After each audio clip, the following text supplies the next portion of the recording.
Reported speech के tense में कोई बदलाव नहीं करते हैं।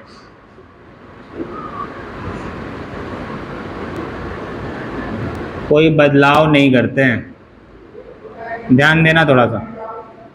अभी कह रहा है कि यदि रिपोर्टिंग वर्ब जो इन्वर्टेड कामा के बाहर लिखा रहता, ये प्रेजेंट में लिखा हो अथवा फ्यूचर टेंस में लिखा हो, तो इन्वर्टेड कामा के अंदर जो लिखा होगा रिपोर्टेड स्पीच, इसके टेंस में कोई बदलाव नहीं करेंगे। दो कंडीशन में, कब? जब प्रेजेंट में होगा या फ्यूचर टेंस में होगा। एग्जाम्पल करके एक दिखा रहा हूं मैं, देख लो। जैसे लिखा है Radha says he cooks food at the home, he cooks food at the home। सबसे पहले जरूरी है आपको इसमें पहचानना रिपोर्टिंग वर्ब कौन सा है, रिपोर्टेड स्पीच कौन सा है। तो रिपोर्टिंग वर्ब हमारा है राधा सेज, यही है ना, क्योंकि इन्वर्टेड कामा के बाहर लिखा है।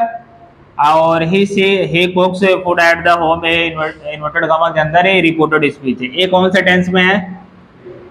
ये प्रेजेंट में है। जब देखो मैंने यहाँ लिखा है रिपोर्टिंग वर्ब प्रेजेंट में होगा या फ्यूचर में होगा, तो रिपोर्टेड स्पीच के इसके टेंस में कोई बदलाव नहीं करेगा। जो टेंस ऊपर लिखा रहेगा वही टेंस नीचे भी रहेगा। क्लियर? अभी इनडायरेक्ट बनाएंगे तो होगा क्या? राधा सेज का सेज ही रहेगा, कंजक्शन यहाँ जोड़ेंगे, अभी हम नीचे लिखवा दे रहे हैं। Radha says that he cooks food at the home. देखो टेंस में कोई बदलाव नहीं है, जो टेंस ऊपर लिखा था वही टेंस नीचे भी है। ये ऊपर भी प्रेजेंट इंडेफिनिट ही था, नीचे भी प्रेजेंट इंडेफिनिट ही हो। ठीक है, नीचे नोट करके लिख लो। असर्टिव सेंटेंस का इनडायरेक्ट बनाते समय लिखो, असर्टिव सेंटेंस का इनडायरेक्ट बनाते समय, असर्टिव सेंटेंस का इनडायरेक्ट बनाते समय, इनडायरेक्ट बनाते समय, असर्टिव सेंटेंस का इनडायरेक्ट बनाते समय रिपोर्टिंग वर्ब और रिपोर्टेड स्पीच को जोड़ने के लिए रिपोर्टिंग वर्ब और रिपोर्टेड स्पीच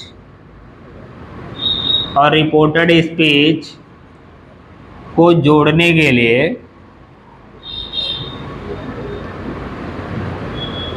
दैट कंजक्शन का प्रयोग करते हैं। दैट नामक कंजक्शन का प्रयोग करते हैं। इतना चीजें समझना है। क्लियर हुआ? अभी ये कह रहा जो चीजें इसे आपको ध्यान से समझना है। सबसे पहले आपको ये देखना है कि रिपोर्टिंग वर्ब हमारा प्रेजेंट में है कि पास्ट में है कि फ्यूचर में है।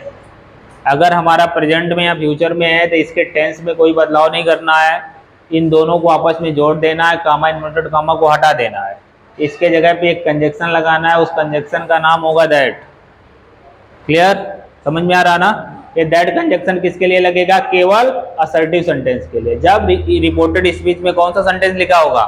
असर्टिव। असर्टिव मतलब अफर्मेटिव और निगेटिव। Clear it? आ रहा समझ में? तो इसको अपने दिमाग में बैठाए रखना है। रिपोर्टिंग वर्ब प्रेजेंट में होगा या फ्यूचर टेंस में होगा तो रिपोर्टेड स्पीच के टेंस में कोई बदलाव नहीं करेंगे, टेंस में केवल कोई बदलाव नहीं करेंगे। क्लियर? आ रहा समझ में? हाँ, उसके टेंस में कोई बदलाव नहीं करेंगे।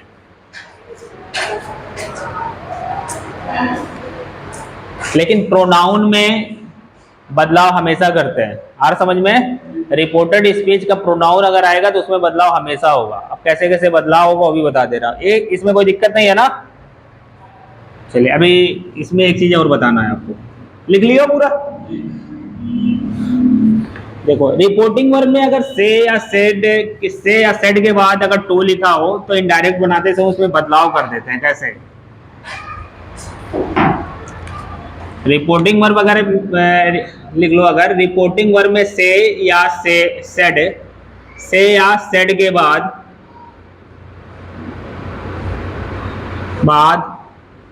टू लिखा हो, रिपोर्टिंग वर्ब में से या सेड के बाद टू लिखा हो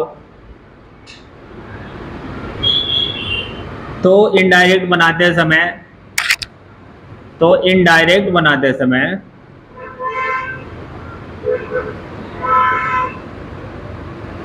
निम्न बदलाव करते हैं। ये निम्न बदलाव करते हैं, क्या क्या करते हैं भाई देख लो। अगर से टू रहेगा तो हमें टेल करना होगा, सेज टू रहेगा तो टेल्स करना होगा, सेड टू होगा तो टोल्ड करना होगा, सेइंग टू होगा तो टेलिंग करना होगा। ये चीजें आपको याद होना चाहिए। टेल, टेल्स, टोल्ड, टेलिंग तभी लिखेंगे जब रिपोर्टिंग वर्ब में से टू होगा, सेज टू होगा, सेड टू होगा या सेइंग टू होगा, अदरवाइज नॉट, अन्यथा नहीं लिखेंगे। एग्जाम्पल के तौर पे देख लो, मैं यहाँ बता रहा हूँ। He has said to me,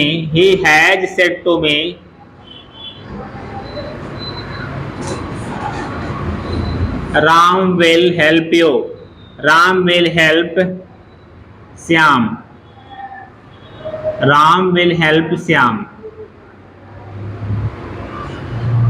अब देखो रिपोर्टिंग वर्ब में सेट टू आ गया ना, यहाँ सेट टू आ गया, इसका मतलब इनडायरेक्ट बनाते समय इस सेट टू को हमें बदलना होगा। सेट टू को क्या करेंगे हम, टोल्ड करेंगे। अब यहाँ पे जब बनेगा इनडायरेक्ट हो जाएगा ही हैज टोल्ड मी। अब कंजक्शन क्या लगाएंगे हम लोग, दैट। एक कंजक्शन दैट क्यों लगा रहे हैं, क्योंकि रिपोर्टेड स्पीच असर्टिव है हमारा। अब देखो इधर का टेंस बदलेगा कि नहीं बदलेगा, ये डिसाइड कौन करेगा, ये डिसाइड करेगा रिपोर्टिंग वर्ब का टेंस। रिपोर्टिंग वर्ब प्रेजेंट में फ्यूचर में है तो नहीं बदलेगा, पास्ट में है तो बदल जाएगा। एक इसमें है प्रेजेंट में है ना, इसका मतलब टेंस नहीं बदलेगा इधर। जो ये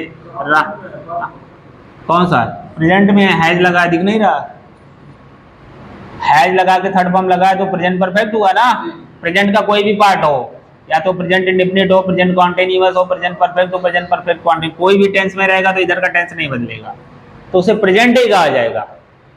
ठीक है, प्रेजेंट में है और फ्यूचर में है रिपोर्टिंग वर्ब, तो रिपोर्टेड स्पीच के टेंस में कोई बदलाव नहीं करना है, सेम सेम उतार देना है।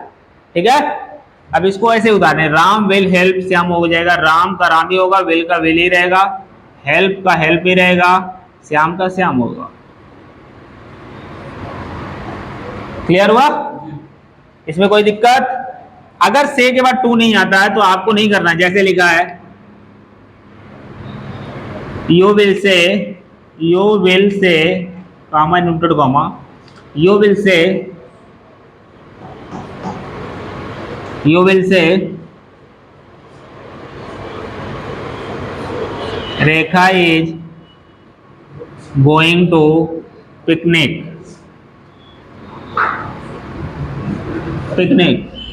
यू विल से, ये फ्यूचर में है, ये फ्यूचर में तो इधर का टेंस नहीं बदलेगा 100%, लेकिन वो सारी चीजें तो बदलेंगे ही बदलेंगे। अब देखिए से के बाद टू नहीं है तो इसको टेल नहीं करोगे, से का से ही रहेगा।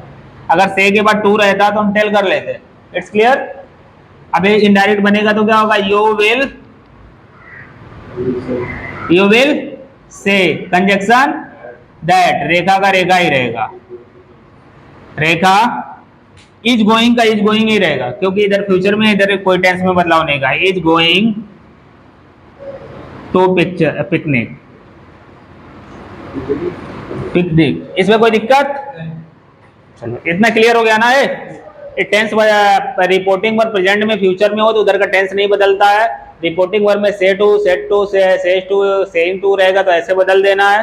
ठीक है, ये सारी चीजें क्लियर हो गई ना, इसमें कोई दिक्कत नहीं है। तो 4-5 क्वेश्चन दे रहा हूँ इससे रिलेटेड, फिर यही करना है, बोर्ड पे आपको समझाएंगे। ठीक है, बंद करो।